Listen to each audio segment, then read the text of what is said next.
Hey guys, what's up? This is Fatal Cubes here, and in the last video we created these two classes. Main, where we created two human objects and set some of their variables, and then ran the function print stats, and we made the human class itself, holding the different variables, and we ran into a problem. So I went over how everything should be private because objects want to keep all their variables private. They want to have everything, they want to be able to modify their own stuff. They don't want other classes messing with some of their variables.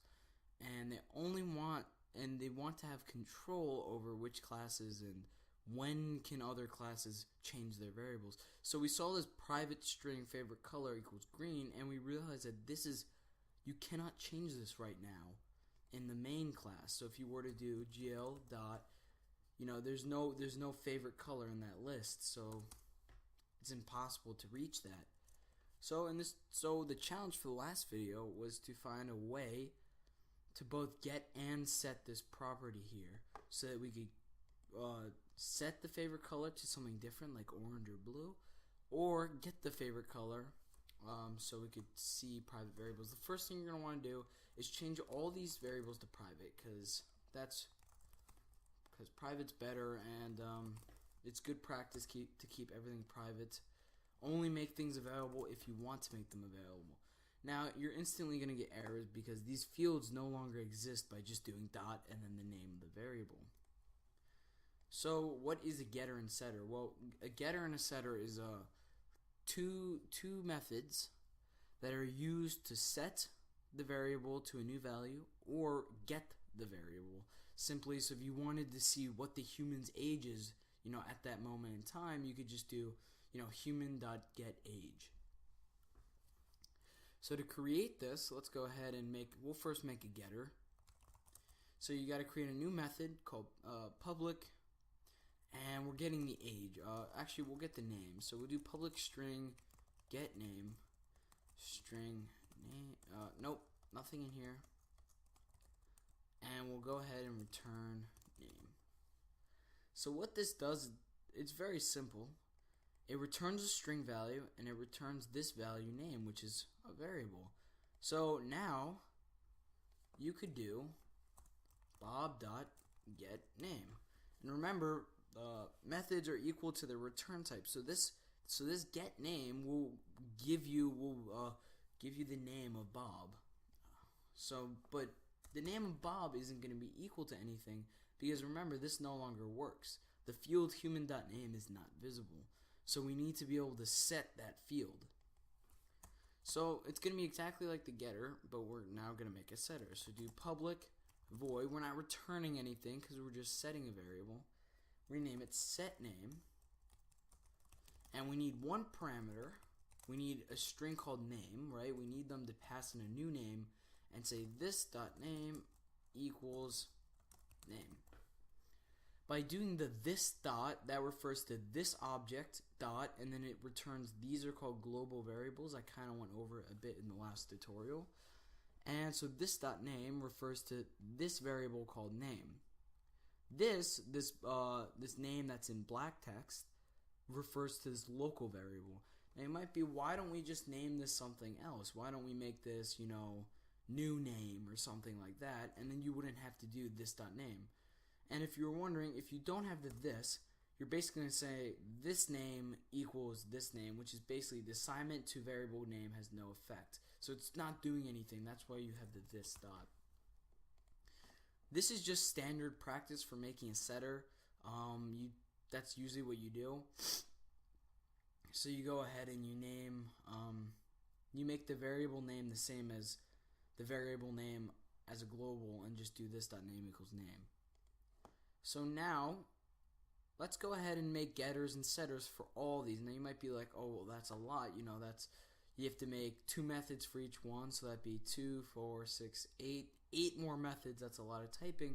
Well, Eclipse can help you out there. If you go ahead and you right click on the screen, you go to source or Alt-Shift-S, you'll see there's a lot of things. If you go ahead to generate getters and setters, you can check off all the variables you want to create getters and setters for. We're going to have all of them able to get and set. and you want to insert it after the set name all the way at the bottom. Now go ahead and hit OK, and what it'll do is it'll create get age, set age, get weight, set weight. Now you'll notice for booleans, you don't say get male, you just say is male, because it makes more sense as booleans, true or false. So you would say, well, is it a male? True. Or is it not a male? Whatever, false. So same thing, and now you'll notice that this private variable color we can now change. So let's go ahead and rewrite some of this code here. It's all going to be the same stats. We're just going to use our new setters that we created. So let's go ahead and do bob.setAge back to 20. Bob.setWeight. See, it takes a variable named weight. We'll give it 250. Bob.setName, or set male to true. Bob.setName to Bob. And Bob. Now we can set the favorite color, and Bob's favorite color is actually going to be blue. And we're going to make it lowercase blue so it makes more sense when we print the stats. Now let's go ahead and do gl.setAge equal to 23. Whoops. gl.setWeight equal to 130. And gl.setMale false. gl.setName to Jill, and Jill's favorite color is going to be orange. Now if you were to print their stats, you'd see that it actually prints the exact same thing, except for the color of the two are now different. They're no longer green, they're now blue, and they're orange. Now sometimes because of these setters and stuff, you want to give default value. So we gave the default value of green for favorite color, meaning if they never use the set color method, then the favorite color is just going to be green. Now the age, integer values, if you don't set a default value, default to 0. We're not going to set any defaults, but you could set these, if you were to say the generic human is 20 and the generic weight is going to be 180 pounds or whatever, then if you don't set it, it'll resolve to 20 and 180. So you could do that if you want.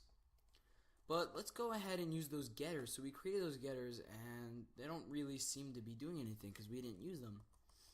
What happens if you wanted to make a human? And we'll name this human Hybrid, because this human is going to be made up of characteristics from Bob and Jill. Now Bob and Jill both have private variables, so you can't see them. Though we're going to set Hybrid. We're going to set its age to Bob.getAge. We're going to go ahead and set its weight to Jill's weight. Whoops, gets weight. Hybrid.setMale.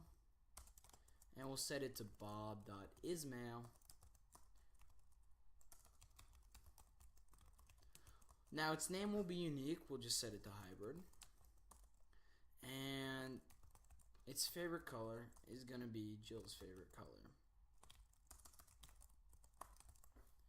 Okay, so let's go ahead and create a new line here, and let's go ahead and print out its stats. So hybrid.print stats.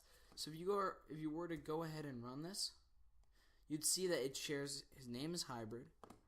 He weighs 130 pounds. He's 20 years old.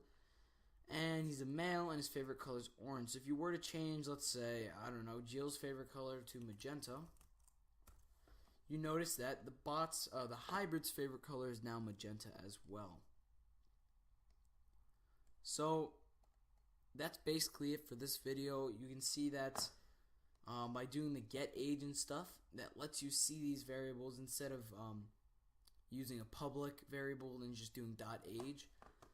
Now you might still think after this video that using public variables are easier, but let's say you wanted to create a variable called name that you could only set, let's say. I don't know why you'd ever do this, but then if you just got rid of this getName function, now you cannot get this human's name. Once you set its name, you can only set the name, you can't get the name. So if the variable is public, you can both get and set it. If it's private, you can choose if you want to get it, set it, or do both. So it gives you a little more control, and it's just better. It's cleaner code, and it's what you do in Java.